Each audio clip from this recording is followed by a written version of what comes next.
जय हिंद फ्रेंड्स, अति महत्वपूर्ण वीडियो लेकर के आए हैं आप लोगों के लिए। साथियों, यदि आप सीटेट एग्जाम की, यदि आप डीएसएसबी एग्जाम की, यदि आप यूपी टेट एग्जाम की, यदि आप रीट एग्जाम की, यदि आप हेड टीचर एग्जाम की, यदि आप दक्षता परीक्षा की तैयारी कर रहे हैं तो वीडियो को पूरा अंत तक जरूर देखिएगा। साथियों, आपको पता होना चाहिए ये जो टॉपिक आज का है वो शिक्षण सूत्र है और आपको पता होना चाहिए कि हर एक एग्जाम में शिक्षण सूत्र से 2 से 3 प्रश्न पूछे ही जाते हैं। तो निश्चित रूप से यदि आप चाहते हैं आपको सफलता मिले तो 4 एग्जाम के लिए अभी लाइव क्लास चल रहे हैं। सीटीईटी एग्जाम के लिए लाइव क्लास चल रहा है, आपको दक्षता परीक्षा के लिए लाइव क्लास चल रहा है, आपको लिए हेड टीचर के लिए आपको लाइव क्लास चल रहा है, हेड मास्टर के लिए लाइव क्लास चल रहा है। ठीक है, हेड मास्टर के लिए लाइव क्लास चल रहा है। तो इन सभी का लाइव क्लास अभी चल रहा है और अन्य जो भी एग्जाम आप रीट की तैयारी कर रहे हो, आप यूपी टेट की तैयारी कर रहे हो, आप डीएसएसबी की तैयारी कर रहे हो, तो आप लोगों के लिए भी काफी महत्वपूर्ण वीडियो है। तो ध्यान से देखिएगा, सुनिएगा आराम से, एकदम उदाहरण के साथ आपको आज हम इसको कंप्लीट कराने वाले हैं। 2 से 3 मार्क्स तो निश्चित ही पक्का आप कर सकते हैं। पहला बिंदु हमारा देखिए, ज्ञात से अज्ञात की ओर। साथियों, बच्चों को जब भी पढ़ाने की प्रक्रिया होती है, अर्थात कहते हैं ना अधिगम की प्रक्रिया की जब शुरुआत की जाए तो बच्चों को ज्ञात चीजों के बारे में पहले बच्चों से पूछ लेनी चाहिए। ठीक है, पूछने का मतलब हो गया ये कि जांच परख लेना चाहिए। जांचने के बाद क्या होगा, आप में जब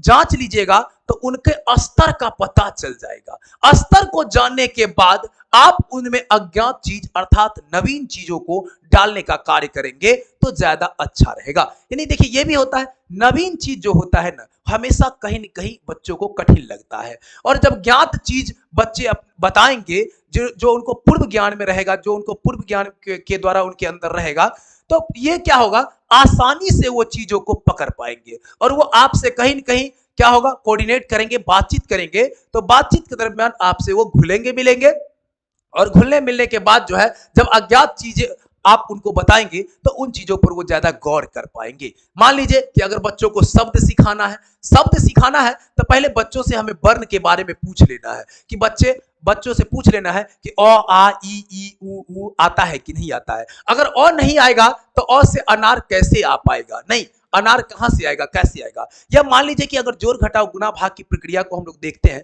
बच्चों को गुना सिखाना हमें, तो हमें ये बात जरूर ये जांच लेनी चाहिए कि बच्चों को जोड़ आता है कि नहीं।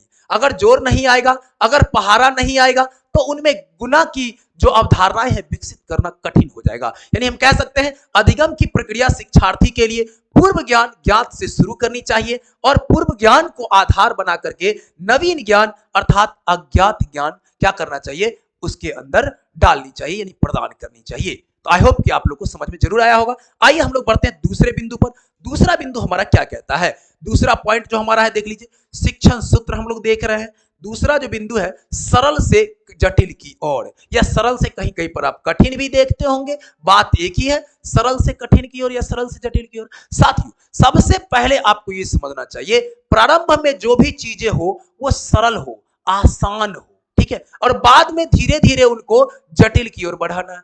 जैसे मान लीजिए उदाहरण के लिए आप बच्चों को जोड़ अगर सिखाते हैं तो साधारण दीजिए 2 और 5 बाबू कितना होगा, 2 और 5 जोड़ लेगा उंगली पर, 1 2 2 हो गया, इधर से 5 निकालेगा, वो जोड़ लेगा 3 4 5 6 7, आसानी से वो कर लेगा। तो ये साधारण हुआ, साधारण। उसके बाद आप उनको बताइए 2 5 9 कितना हुआ, ये 1 अंकों का हो गया। इसको हमने 2 स्टेप 3 स्टेप में लिया। उसके बाद अब आगे बढ़िए तो बताइए 3 5 7 8 9 6 5 4, मतलब जितना 2 अंक 3 अंक 4 अंक 5 अंक का जोड़ सिखाइए।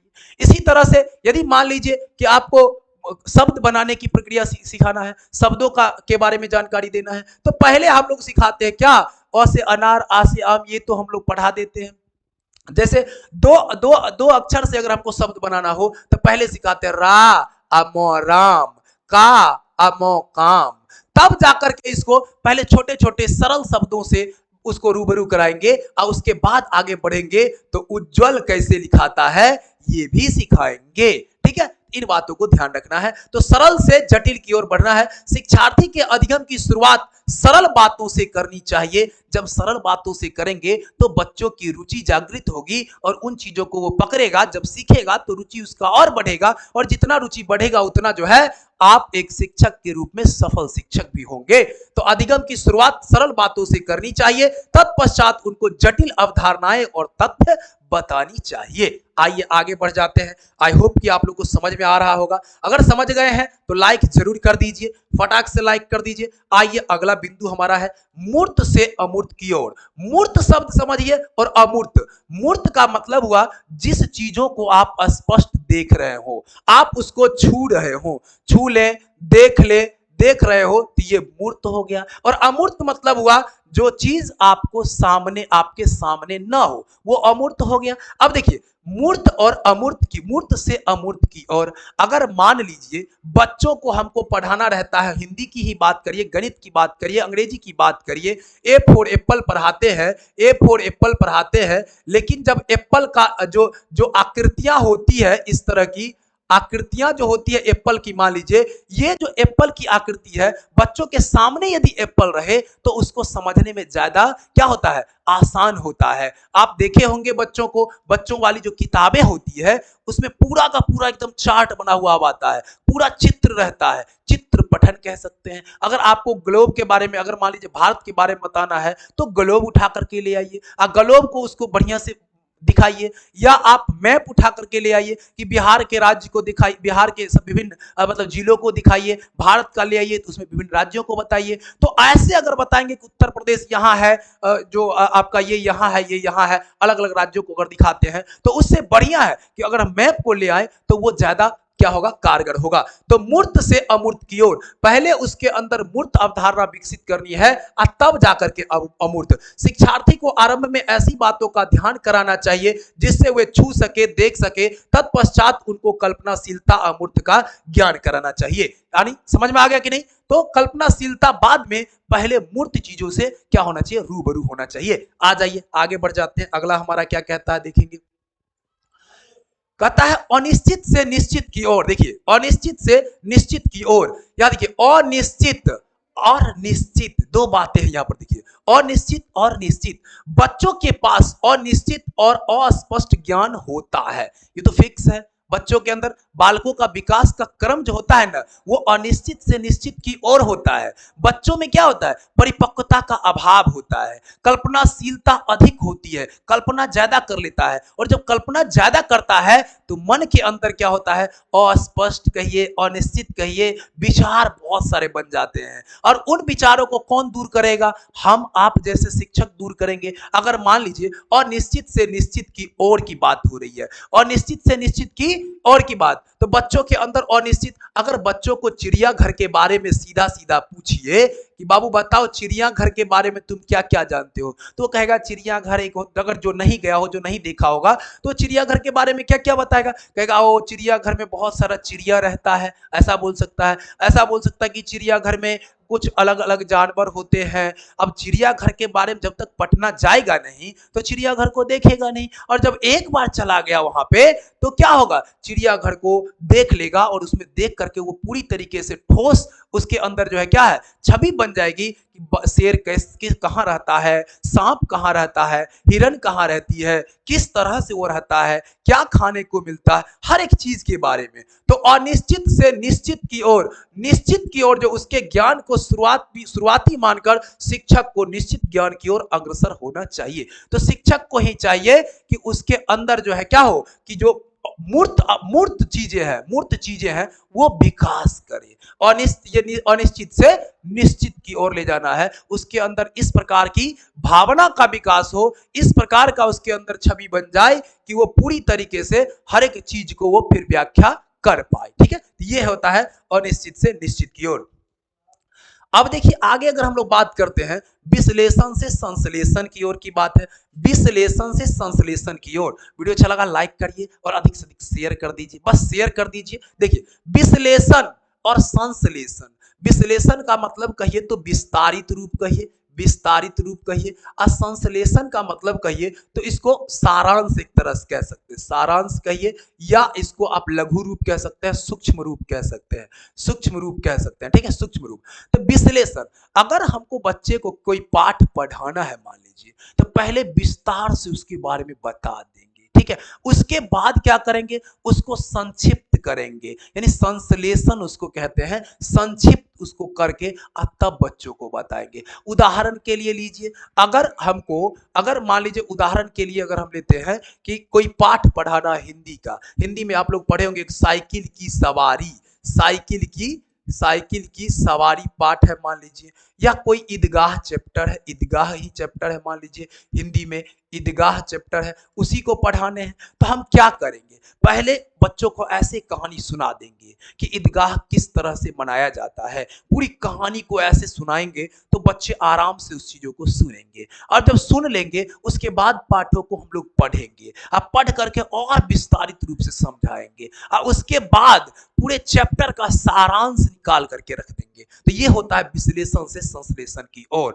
मूल पॉइंट जो होगा, मूल बिंदु जो होगा, उसको एकत्रित करके रख देंगे। शिक्षार्थी को पढ़ाई जाने वाली विषय वस्तु के तथ्यों के विषय में व्यापक जानकारी देनी चाहिए, और उसके उपरांत उन तथ्यों को संयोजित कर संश्लेषित करना चाहिए, अर्थात सारांश प्रस्तुत करना चाहिए। यानी लास्ट में सारांश, हर एक चीज में सारांश होता है। आप निबंध लिखते हैं तो उसमें भी एक सारांश लिखना होता है अंत में। संक्षिप्त में आप 2-3 लाइन निष्कर्ष लिख देते हैं, उसी से पता चल जाता है कि यह कितना पावरफुल रहा होगा। तो सारांश बताना बहुत ही महत्वपूर्ण होता है। तो यह प्रक्रिया है विश्लेषण से संश्लेषण की ओर। अगली वीडियो में आप लोगों को बता देंगे, बहुत सारा एमसीक्यू प्रश्न लेकर के आएंगे जो कि इसी से रिलेटेड होगा, शिक्षण सूत्र से प्रत्यक्ष से अप्रत्यक्ष की ओर। प्रत्यक्ष एक तरह से कहिए तो मूर्त से अमूर्त की ओर जाना ही है ये भी, ठीक है। तो शिक्षार्थी को पहले प्रत्यक्ष वस्तुओं के बारे में चर्चा करना चाहिए, उसके बाद अप्रत्यक्ष यानी अप्रत्यक्ष वस्तुओं के बारे में जानकारी देनी चाहिए। साथियों, यदि बच्चों को लैपटॉप के बारे में जानकारी देना है, मान लीजिए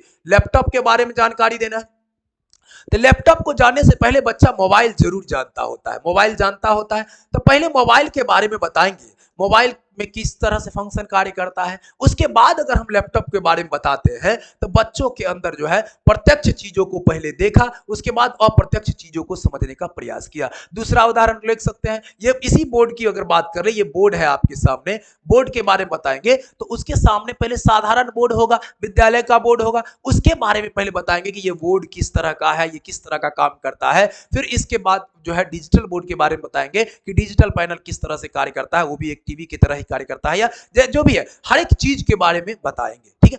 ये महत्वपूर्ण हो जाता है कि पहले जिन चीजों को जानता है प्रत्यक्ष रूप से उसके बारे में बताना, और तब अप्रत्यक्ष रूप से अप्रत्यक्ष चीजों को बताएंगे, तो उसके अंदर जो है बेहतरीन छवि बनता है और वो चीजों को बेहतर ढंग से समझ पाता है। और जब बढ़िया से समझेगा तो समझ सकते हैं, नहीं हमें करना क्या है, हमें तो बेहतर ढंग से समझाना ही है जी। अगला देखिए, विशिष्ट से सामान्य की ओर। विशिष्ट से सामान्य की ओर का क्या मतलब हुआ?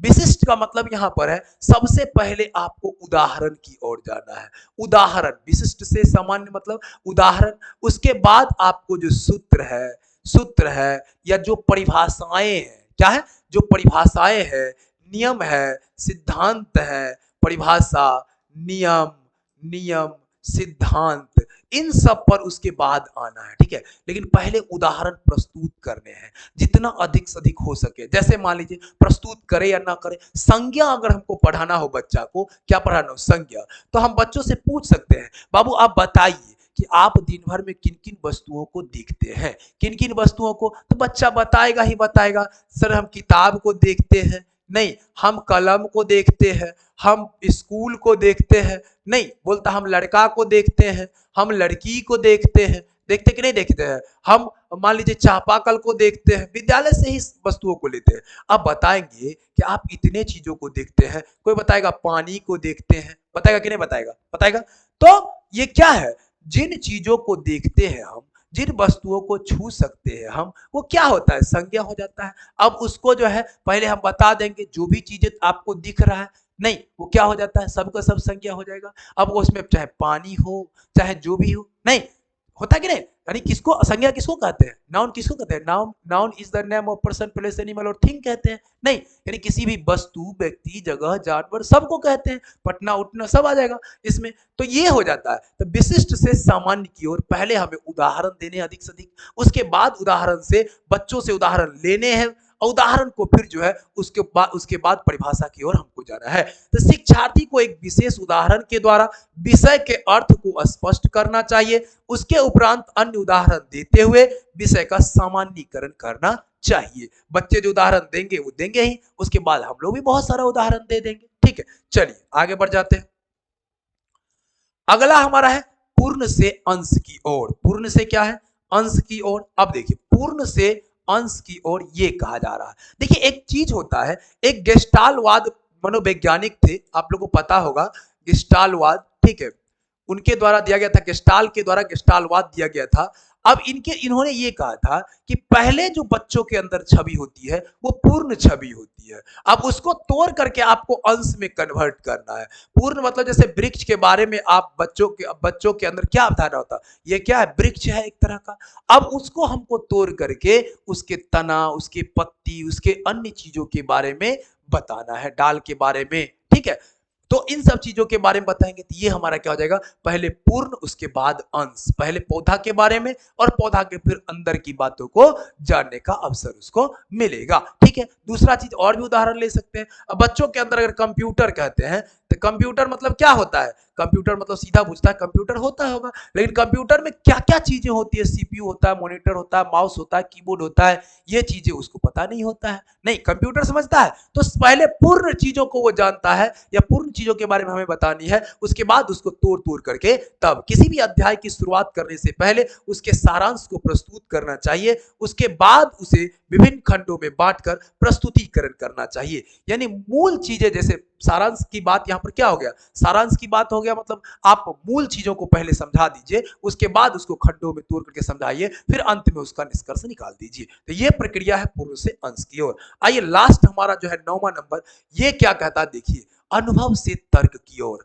अनुभव हमेशा जो है बहुत ही ज्यादा, अनुभव का क्या है, वैल्यू है बहुत ही ज्यादा। अब देखिए आपको पता होगा आपके घर के लोग जो बड़े बुजुर्ग होंगे उनको ये पता रहता है कि सूर्योदय कब होगा, नहीं अंदाजा लगा करके भी बता देते हैं। अच्छा, हर एक मनुष्य को पता हो जाता है सूर्योदय, सूर्यास्त, नहीं सूर्यास्त, ये सबको पता होता है, ये अनुभव की बातें हो जाती है। सबको पता हो जाता है कि जब गर्मी खत्म होगा तो वर्षा आएगी, बरसात आएगा, सबको पता होता है। और जब बरसात खत्म होगा तो ठंडी आएगी, ये सबको पता होता है। ये क्या है, अनुभव है।